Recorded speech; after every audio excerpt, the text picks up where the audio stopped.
ஆண்டவரும் இரட்சகருமாக இயேசு கிறிஸ்துவின் இனிய நாமத்தில் உங்கள் யாவருக்கும் அன்பின் வாழ்த்துக்களை தெரிவித்துக் கொள்கிறேன். அருமையான தேவ பிள்ளைகளை, புதிய நாள், புதிய நம்பிக்கை, new day, new hope daily devotion மூலமாய் இந்த நாளில் கூட எங்களை சந்திப்பதில் நான் மிகுந்த மகிழ்ச்சி அடைகிறேன். அல்லேலூயா. வேலை நாட்களில் வாரத்தின் முதல் நாள், இந்த மாதத்தின் கடைசி வாரம், ஆமென். இப்படியெல்லாம் அந்த மாதத்தை ஒவ்வொரு நாளும் கலக்க வேண்டியதாக இருக்குது பிரதர் அப்படின்னு சொல்லி பல விதங்களில் நீங்கள் சோர்ந்து போய் கடினமாய் அவங்க நீங்கள் பிரயாசப்பட்டு அந்த பலனை காண முடியாமல் இருந்திருக்கலாம். பயப்படாதீங்க. இன்றைக்கி ஆண்டவர் நம்மை பார்த்து என்ன சொல்கிறாருன்னா, மத்தேயு எழுதின சுவிசேஷம் 11ஆம் அதிகாரம் 28வது வசனத்தை கூட நம்ம வாசிக்க கேட்போம்.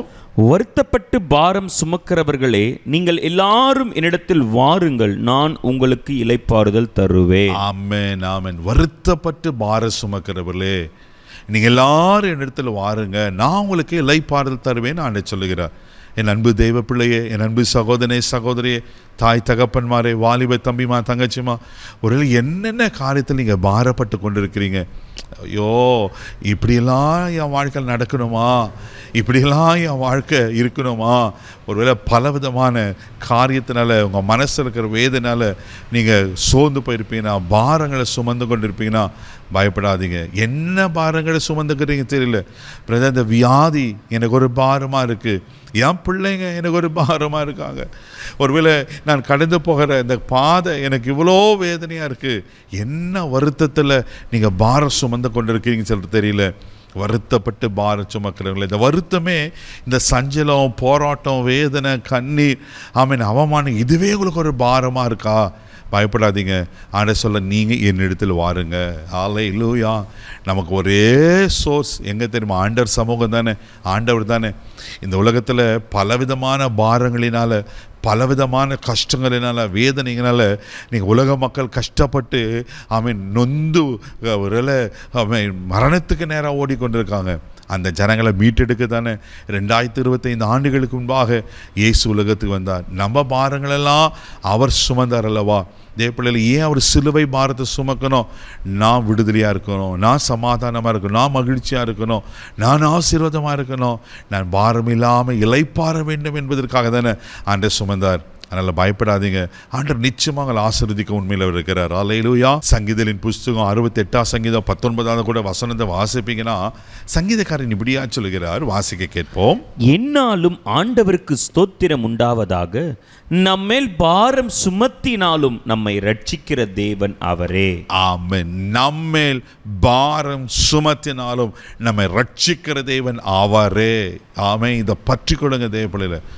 எவ்வளவு உலகம் உங்களை பாரம் சுமத்தலாம், பாவம் உங்களை பாரம் சுமத்தலாம், அதிகாரங்கள், உழல பிசாசின் கிரியைகள் உங்கள் மேலே பாரத்தை வைக்கலாம். ஆனால் நம்மளை ரட்சிக்கிற, ஆமாம், அந்த பாரத்திலிருந்து விடுவிக்கிற ஒரு ஆண்டவர் இருக்கிற. மறந்து போகாதீங்க தேவ பிள்ளைகளை. அவர் நிச்சயமாக உங்களை பாதுகாப்பார். உங்கள் மேலே இருக்கிற பாரங்களெல்லாம் அவர் எடுத்து போடுவார். உங்களை இளைப்பாற பண்ண அவர் உண்மையில தேவனாக இருக்கிறார். புலம்பல் 5:5 கூட நீங்கள் வாசிப்பீங்கன்னா, எரேமியா இப்படியா சொல்லுகிறார், வாசிக்க கேட்போம். பாரம் சுமந்து எங்கள் கழுத்து நோகுறது, நாங்கள் உழைக்கிறோம், எங்களுக்கு இளைப்பாறுதல் இல்லை. பாருங்களேன், பாரம் சுமந்து எங்கள் கழுத்து நோகுகிறதா. அல்லேலூயா. எங்களுக்கு இளைப்பாறுதலே இல்லை, நான் உழைக்கிறோம், பாரத்தை சுமக்கிறோம். ஒருவேளை இதே போல் ஸ்டேட்மெண்ட்டில் இருக்கிறீங்களா? பாரத்தை சுமந்து கழுத்தே வலிக்கப்படுது, என் கழுத்தெல்லாம் நுகம் போல் இருக்கு, உங்கள் மேலே நுகத்தை வைத்து அழுத்தது போல் இருக்கா? நிமிர முடியல, எழும்ப முடியல, வாழ்க்கையில் நிம்மதியாக இருக்க முடியல, ஜானியர் நாம் உழச இருக்கிறது போல் என் பாரத்தில் அப்படியே அமிழ்ந்து போகிற கலங்கி கொண்டிருக்கிறதே பிள்ளையே, பயப்படாதீங்க. உங்கள் பாரங்களை கர்த்தருடைய சமூகத்தில் ஏசப்பாக்களை சொல்லுங்கள். உங்கள் மனத்திறந்து சொல்லுங்கள், ஆண்டவரே இவ்வளோ பேர் வேதனை இருக்குது. ஆமென். எத்தனை சம்பவங்கள் வேதத்தில் வாசிக்கிறோம், யாருக்கெல்லாம் ஆமென், அல்லேலூயா, எத்தனை சம்பவங்கள் வேதத்தில் வாசிக்கிறோம். யாரெல்லாம் ஆண்டுகள் வந்தாங்களோ அவங்களுக்கெல்லாம் கர்த்தர் இளைப்பாறுதல் தந்திருக்கிறல்லவா? இன்றைக்கி உங்களுக்கு ஒரு இளைப்பாறுதல் நாள். உங்கள் பாரங்களெல்லாம் நீக்கி உங்களை ஆசீர்வதிக்க, உங்களை இளைப்பாற பண்ண உண்மையில் இருக்கிறார். கண்களை மூடி நாம் ஜெபிக்கலாம். அன்பு தகப்பனே, உமக்கு நன்றி சொல்லி துதிக்கிறோம், சோதனப்பா. யார் யார் எப்படிப்பட்ட பாரங்களை சுமந்து கொண்டிருக்க எனக்கு தெரியலப்பா.